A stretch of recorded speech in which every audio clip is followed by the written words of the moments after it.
Dans le dernier épisode, nous avons vu que Kniva a fait son apparition en 250, alors que Death était parti avec les troupes postées le long de la frontière pour tenter de restaurer la moralité dans l'Empire. Et que pendant leur voyage d'affaires, les Goths ont peut-être été capables de piller Nicopolis, ont réussi à vaincre l'armée de Death par surprise près de Béroé, avaient réussi à amadouer Priscus, le gouverneur de Thrace, et avaient réussi à le massacrer ainsi que son armée, quand ils ont pris et pillé Philippopolis, s'assurant une base pour piller la Thrace et passer l'hiver. Une fois le printemps revenu, les Goths prirent leurs butins et leurs esclaves qu'ils avaient passé l'hiver à récolter et retournèrent de leur bord du Danube. Le chemin exact pris par les Goths nous est inconnu et je parlerai peut-être des différentes théories dans un prochain vidéo. Ce qui est certain, c'est qu'à ce point-ci, Death commençait à être dans le pétrin. Les soldats ne veulent pas suivre un chef faible et auront tendance à nommer un nouvel empereur s'ils jugent un empereur comme étant incapable de faire face à la menace ennemie ou qu'un autre général fait un meilleur travail. Death avait déjà été vaincu une fois par des barbares, et 2 usurpateurs différents avaient été nommés depuis l'automne dernier. Ils devaient absolument vaincre Kniva, libérer les esclaves romains et mettre la main sur leur butin s'ils voulaient sauver la face et garder son poste. À ce point-ci, il y a un petit doute chez les historiens quant aux actions prises par Death. Udo Hartmann raconte que quand les Goths faisaient leur trajet du retour à la maison, Death et son armée ont attendu l'armée gothique près du Danube. Alors que Lily Grozdanova, elle, raconte que Death s'était mise à leur poursuite. Il est probable que les 2 historiens ont partiellement raison, que Death a attendu leur venue près du Danube, et que lorsque les Goths se sont pointés dans la région, l'armée romaine se soit lancée à leur poursuite. Ce qui est sûr, c'est que les 2 groupes se sont finalement rencontrés en juin 251 aux alentours de la ville d'Aberitus, dans le nord-est de la Messie. Ilka Sivan raconte qu'avant même que la bataille commence, Death aurait envoyé des cavaliers harceler l'armée Goth. Parmi ces cavaliers se trouvait le fils de Death, qui fut tué par une flèche décrochée par un ennemi. On raconte que Death resta stoïque quand il apprit la nouvelle tragique et dit à ses hommes de ne pas le pleurer, car la mort d'un seul soldat n'est pas une grande perte pour la République. Sa réaction calme et maîtrisée était sans doute une façade pour cacher sa peine et protéger le moral de ses hommes. La bataille en tant que telle, connue sous le nom de la bataille d'Abritus, eut lieu aux alentours d'un marécage, aujourd'hui situé près de la ville de Razgrad, dans le nord de la Bulgarie.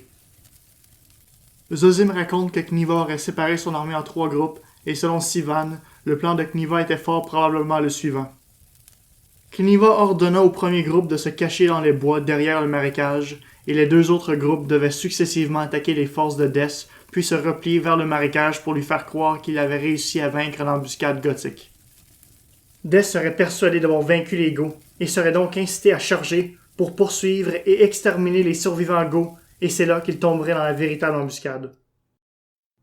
Sivan se base sur le récit de Zosime et du Stratégicon pour dire que la bataille se serait passée comme suit.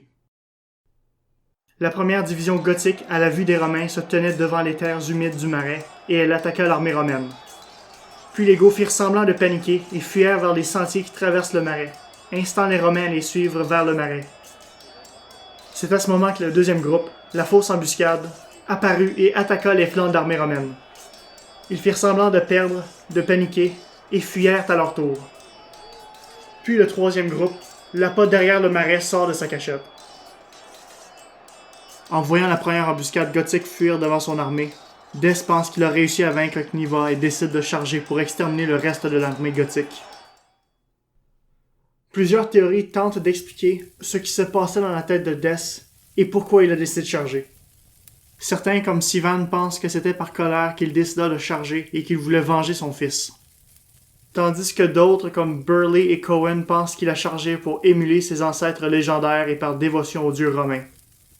Et il y a finalement Zosime qui dit que Death voulait éradiquer la menace gothique une bonne fois pour toutes. Personnellement, je pencherais plus du côté de la vengeance de Sivan avec un soupçon de Zosime. Oui, les dieux sont importants, mais Death venait de perdre son fils et voulait sûrement savourer sa victoire contre les barbares, massacrant ceux qui étaient responsables de la mort de son fils et de son humiliation suite à la bataille de Béroé. Mais peu importe ce qui lui a passé par la tête, Death chargea le dernier groupe de Goths et mena son armée dans les terres boueuses du marécage. Et c'est à ce moment que Kniva lança sa véritable embuscade. Zosime nous raconte que Kniva profita du fait que Death et son armée étaient prises dans le marais pour utiliser leurs armes de trait.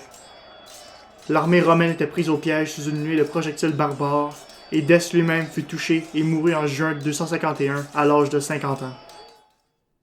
Après sa mort, Les soldats qui y échappèrent se dépêchèrent de nommer comme empereur le gouverneur Trébonien Gall, qui avait servi comme officier sous les ordres de Dès pendant la bataille. Pour ceux qui l'auraient oublié, Trébonien Gall était le gouverneur de Messie qui avait repoussé Cniva à Novae. Mais même avec un nouvel empereur, l'armée romaine était tellement mal au point et avait tellement perdu de soldats que Trébonien fut obligé de laisser les Goths repartir chez eux avec leurs butins et leurs nouveaux esclaves romains. La défaite romaine infligée par Cniva, ainsi que le danger qu'il représente, était tellement énorme que les Romains furent obligés de lui payer un tribut annuel pour le dissuader d'envahir à nouveau l'Empire romain. C'est ainsi que Cniva et ses hommes retournèrent chez eux, leurs bagages pleins de richesses durement volés et accompagnés de plein de nouveaux esclaves romains. Une fois retournés chez eux, Cniva a disparu de l'histoire. Personne ne sait aujourd'hui ce qui est arrivé aux barbares qui ont réussi à vaincre l'Empire romain. La mort de Dès créa une onde de choc dans le monde romain. Le mythe de l'invincibilité romaine venait de mourir avec l'empereur. C'était le premier empereur romain à être tué par une armée qui n'était pas romaine. Cette défaite est une double humiliation pour Rome qui considérait les Goths comme des sauvages non civilisés. Perdre contre les Perses est une chose, mais perdre contre les tribus barbares venues d'au-delà du Danube était le déshonneur ultime. Les chrétiens vont même se réjouir de la défaite de Dès et proclamer que c'était sa punition divine pour avoir persécuté les chrétiens. Et c'est ainsi que se termine l'histoire de Cniva le Goth, qui montra aux Romains que les barbares devaient être craints et ne jamais être sous-estimés. Avant de terminer, j'aimerais aller plus en détail en ce qui concerne les événements autour de Nicopolis ad Istrum.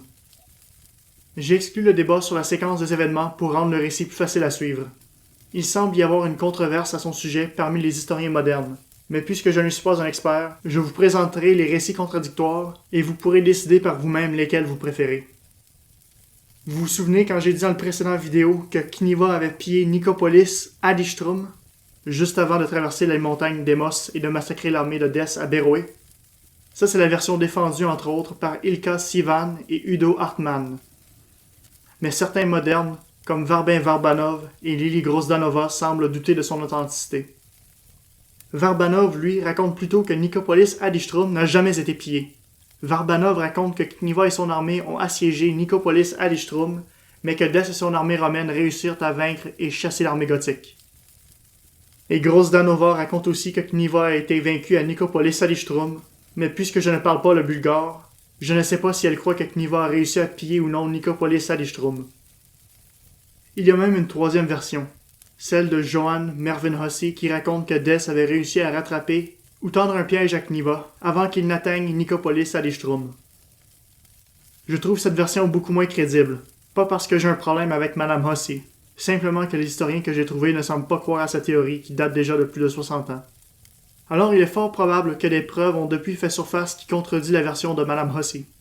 Mais j'ai trouvé cette version-là sur Wikipédia, et l'une des deux sources de cette version était le Cambridge Medieval History de Madame Hossi que j'ai mentionné plus tôt, et que je n'ai pas consulté.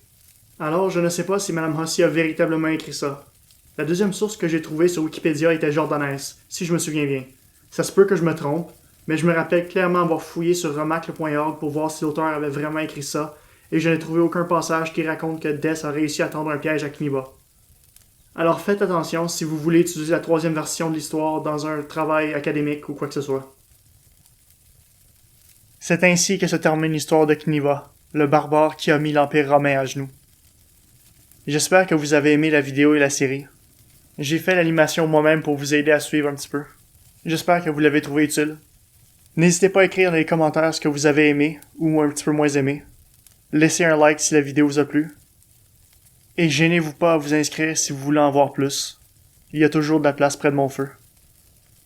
Le prochain vidéo va probablement être dédié à différentes théories que j'ai lues en faisant ma recherche pour mes deux vidéos. Parce que ça donne que l'histoire, c'est principalement de l'astinage, et que moi, j'aime ça m'astiner.